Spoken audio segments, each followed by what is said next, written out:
नमस्कार. आज आपण एका इंटरेस्टिंग विषयावर बोलणार आहोत, कृत्रिम बुद्धिमत्ता म्हणजे AI आणि त्यातही ChatGPT. हो, आणि विशेषतः ChatGPTची जी नवीन गो योजना आली आहे खास भारतासाठी, त्यावर आपण आज जरा सविस्तर बोलूया. बरोबर.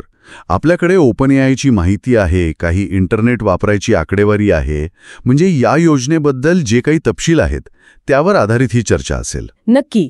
आपलं ध्येय काय आहे, तर ChatGPT काय आहे हे समजून घेणं, ही गो योजना का आणली, काय आहे नक्की यात, आणि ती इतर योजनांपेक्षा वेगळी कशी आहे, प्लस फ्री यांच्या तुलनेत कुठे बसते. अगदी. आणि एक मोठी ऑफर पण आहे म्हणे. तर या सगळ्याचा आपण आढावा घेऊ. सुरुवात करूया एका मोठ्या फॅक्टने. जगात इंटरनेट वापरणाऱ्यांमध्ये भारत दुसऱ्या नंबरवर आहे. हो, लोकसंख्येच्या जवळपास 55% लोक आज भारतात ऑनलाईन आहेत. चीन पहिल्या नंबरवर आहे, तिथे साधारण 78% वापरतात, आणि अमेरिका तिसऱ्या नंबरवर असली तरी टक्केवारी खूप जास्त आहे, जवळपास 96%. बरोबर. म्हणजे भारत आणि चीनमध्ये संख्या मोठी आहे, पण लोकसंख्येच्या प्रमाणात बघितलं तर अमेरिकेसारख्या देशांपेक्षा कमी आहे. याचा अर्थ अजून भरपूर लोक ऑनलाईन यायचेत भारतात. आणि हीच गोष्ट OpenAI सारख्या कंपन्यांसाठी महत्वाची आहे. एवढी मोठी वाढणारी बाजारपेठेही. अगदी. त्यामुळेच ChatGPT सारखी साधनं इथे किती महत्वाची ठरू शकतात हे बघणं इंटरेस्टिंग आहे. तर ChatGPT बद्दल अनेकांनी ऐकलं असेल, पण पटकन ओळख करून घेऊ. हो, हे OpenAIने बनवलेलं एक काय म्हणतात त्याला संवादक्षम भाषा मॉडेल आहे.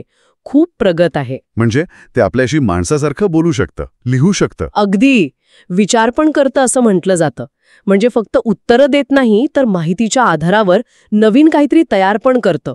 कविता, कोड, ईमेल, रिपोर्ट सुद्धा. हो. आणि हे लोकप्रिय झालंय खूप. म्हणजे नोव्हेंबर 2022 मध्ये आलं आणि हो, लगेच पसरलं. काही महिन्यातच करोडो लोक वापरायला लागले. इतक्या पटकन लोकप्रिय झालेले कदाचित हे पहिलंच मोठं AI ॲप असेल. का वाटतं असं? काय कारण असेल याचं? मला वाटतं त्याची उपयुक्तता. ते खूप कामांना येतं. फक्त इंग्रजी नाही, मराठी आणि इतर भारतीय भाषांमध्ये पण चालतं. अच्छा. विद्यार्थी वापरतात, व्यावसायिक वापरतात, लेखक, प्रोग्रामर. शासकीय कामात पण पत्र वगैरे लिहायला? हो, अगदी. साध्या कामांपासून ते अगदी किचकट विश्लेषणांपर्यंत मदत करतं. खरंय. सुरुवातीला मला वाटलं होतं हे फक्त एक साधा चॅटबॉट असेल, पण याची क्षमता खूप जास्त आहे हे नंतर कळलं. म्हणूनच ते फक्त एक ॲप नाहीये, तर एक प्रकारे प्रत्येकासाठी एक इंटेलिजंट असिस्टंट आहे. आणि याच बॅकग्राऊंडवर OpenAIने भारतात आणली आहे ही ChatGPT गो योजना. हो, जी खास भारतासाठी आहे. कमी किमतीची सबस्क्रिप्शन योजना आहे ही. म्हणजे फक्त भारतातच आहे? हो, सध्या तरी फक्त भारतासाठीच आहे. मग ही कोणासाठी आहे नक्की? ज्यांना फ्री व्हर्जन वापरताना मर्यादा येतात, पण प्लस व्हर्जन खूप महाग वाटतं किंवा तेवढ्या फीचर्सची गरज वाटत नाही. अच्छा, म्हणजे फ्री आणि प्लसच्या मधला पर्याय. बरोबर, एक संतुलित पर्याय. आणि किंमत आहे फक्त ₹399 प्रति महिना. ₹399? भारतीय मार्केटचा विचार करून ठरवलेली दिसतीये किंमत. पण पेमेंटचं काय? क्रेडिट कार्ड लागतं का? इथे अनेकांना अडचण येते. नाही, आणि हेच महत्वाचं आहे. त्यांनी UPI पेमेंटचा पर्याय दिला आहे. अरे वा, UPI? हो, आणि आपल्याला माहित आहे UPI आज भारतात किती चालतं, अगदी खेड्यापाड्यांपासून शहरांपर्यंत. खरंय. म्हणजे क्रेडिट कार्ड नसलं तरी चालतं. अगदी. आपल्या बँक खात्यातून किंवा कोणत्याही UPI ॲपमधून सहज पेमेंट करता येतं. ही खूप मोठी सोय आहे. यामुळे तर अनेक लोक हे वापरू शकतील. मग या ₹399 मिळतं काय नक्की? काय वेगळं आहे फ्री प्लॅनपेक्षा? सगळ्यात महत्वाचं म्हणजे 10 पट जास्त मेसेज लिमिट मिळते. 10 पट? म्हणजे नेमकं काय होतं त्यात? फ्रीमध्ये काय होतं आणि इथे काय होतं? समजा तुम्ही खूप मोठे प्रश्न विचारताय किंवा सतत काहीतरी लिहायला सांगताय, तर फ्रीमध्ये कधीकधी थांबायला लागतं. म्हणजे लिमिट संपली, थोड्या वेळाने प्रयत्न करा असं येतं. हो, येतं तसं. गो योजनेत ती मर्यादा 10 पटीने जास्त आहे. त्यामुळे जास्त वेळ जास्त काम करता येतं, थांबायला लागत नाही सहसा. म्हणजे कामाच्या फ्लोमध्ये ब्रेक नाही लागत. हे महत्वाचं आहे. आणखी काय? दुसरं म्हणजे फाईल अपलोडची सोय. ती अधिक प्रमाणात मिळते. म्हणजे डॉक्युमेंट अपलोड करून त्याचं विश्लेषण वगैरे करता येतं. आणि इमेज जनरेशन, चित्र तयार करण्याचं? हो, ती सुविधा पण अधिक प्रमाणात मिळते गोमध्ये. तुम्ही मगाशी कॉन्टेक्स्ट मेमरी म्हणाला होतात, ती काय आहे? हो, ती एक तांत्रिक गोष्ट आहे, पण महत्वाची. म्हणजे आपण चॅट करत असताना आधी काय बोललो आहोत हे ChatGPT किती लक्षात ठेवतं. अच्छा. गो योजनेत ही मेमरी क्षमता जास्त आहे, त्यामुळे संभाषण जास्त सलग वाटतं. त्याला सारखं आठवण करून द्यावी लागत नाही की आपण कशाबद्दल बोलत होतो. समजलं. संभाषण जास्त नॅचरल होतं मग. आणि वेग, पेड योजना आहे म्हटल्यावर वेगवान असेल. नक्कीच. फ्री योजनेपेक्षा जास्त वेगवान आणि प्रतिसाद चांगला मिळतो. विशेषतः जेव्हा खूप लोक एकदम वापरत असतात, पीक आवर्समध्ये, तेव्हा फ्री वापरणाऱ्यांना थोडा वेळ लागू शकतो. हो. गो वापरणाऱ्यांना प्राधान्य मिळतं, प्रतिसाद लवकर येतो, म्हणजे वेळ वाचतो. ठीक आहे. म्हणजे जास्त मेसेज, फाईल्स, इमेजेस, चांगली मेमरी, वेग आणि UPI पेमेंट ही झाली गोची वैशिष्ट्य. आता तुलना करूया तिन्ही योजनांची, फ्री, गो आणि प्लस. हो. तर फ्री तर सर्वांसाठी आहे. ओळख करून घ्यायला किंवा कधीतरी वापरायला ठीक आहे. पण मर्यादा आहेत. वेग कमी होऊ शकतो, नवीन मॉडेल्स मिळत नाहीत. बरोबर. त्यानंतर येते गो, जी फ्री आणि प्लसच्या मध्ये आहे. अगदी. नियमित वापरासाठी चांगली. विद्यार्थी, छोटे व्यावसायिक, कंटेंट क्रिएटर्स, ज्यांना सतत थोडी जास्त मदत लागते, त्यांच्यासाठी हा चांगला पर्याय आहे. परवडणारा आहे. आणि तिसरी आहे प्लस योजना. ही सर्वात टॉपची. हो. ती महाग आहे. साधारण 1600-1800 रुपये महिना असेल भारतात. पण त्यात GPT-4 टर्बोसारखे सर्वात शक्तिशाली मॉडेल्स मिळतात. आणि अजून काय मिळतं प्लसमध्ये जे गोमध्ये नाही? खूप काही आहे. डॅली म्हणजे चांगली image generation, data analysis, internet browsing. हां. आणि महत्वाचं म्हणजे तुम्ही स्वतःचे कस्टम GPTs बनवू शकता. म्हणजे काय? कसं? म्हणजे तुमच्या विशिष्ट गरजेनुसार तुम्ही ChatGPTला ट्रेन करू शकता.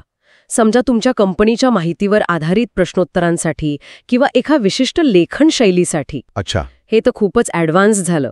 हो. शिवाय API मिळतं, ज्यामुळे तुम्ही त्याला इतर सॉफ्टवेअरशी जोडू शकता. आणि सोरासारखे नवीन फीचर्स जसं व्हिडिओ जनरेशन वगैरे ते सर्वात आधी प्लस वापरणाऱ्यांना मिळतात. म्हणजे प्लस हे डेव्हलपर्स, मोठे व्यावसायिक, संशोधक यांसाठी जास्त उपयोगी आहे. अगदी. ज्यांना एकदम अत्याधुनिक क्षमता हव्या आहेत त्यांच्यासाठी. स्पष्ट झालं आता. फ्री ओळखायला गो नियमित वापरासाठी परवडणारा पर्याय आणि प्लस एकदम ॲडव्हान्स्ड गरजांसाठी. बरोबर. आणि आज गो योजनेबद्दल जी 399 रुपयांची आहे, एक मोठी बातमी आहे. हो, हा महत्त्वाचा भाग आहे. काय आहे ती ऑफर? तर OpenAI आणि रॉयटर्सच्या बातमीनुसार 4 नोव्हेंबर 2025 पासून, म्हणजे पुढच्या वर्षी साधारण याच वेळेस, ChatGPT गो योजना भारतातल्या वापरकर्त्यांसाठी पूर्ण 1 वर्ष मोफत मिळणार आहे. काय सांगताय? 1 वर्ष पूर्णपणे मोफत? म्हणजे वर्षभर 399 रुपये वाचणार? हो, ही खूप मोठी घोषणा आहे. याचा परिणाम काय होईल? खूप मोठा परिणाम होऊ शकतो.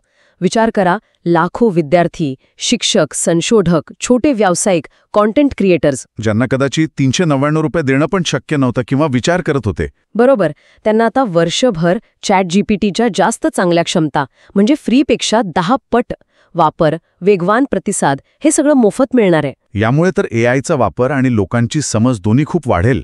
शाळा कॉलेजात मुलं प्रोजेक्टसाठी वापरतील, नवीन गोष्टी शिकायला वापरतील. शिक्षक प्रश्नपत्रिका बनवायला किंवा नोट्स काढायला वापरू शकतील. संशोधकांना मदत होईल. कंटेंट तयार करणाऱ्यांसाठी तर खूपच उपयोगी ठरेल. लेखक, ब्लॉगर्स, मार्केटर्स. नक्कीच. भाषांतरासाठी, स्थानिक भाषांमध्ये काही बनवण्यासाठी आणि प्रशासनात पण विचार होऊ शकतो याचा. पत्रव्यवहार, रिपोर्ट बनवणे. म्हणजे AIला लोकांपर्यंत पोहोचवण्याची एक मोठी संधी आहे. हो, एक प्रकारे लोकांना त्याचा प्रत्यक्ष अनुभव मिळेल. पण OpenAI हे का करत असेल? फक्त भारतीयांना फायदा व्हावा म्हणून? काय असेल यामागे? फायदा तर आहेच वापरकर्त्यांना, पण व्यावसायिक कारणं पण असणार नक्कीच.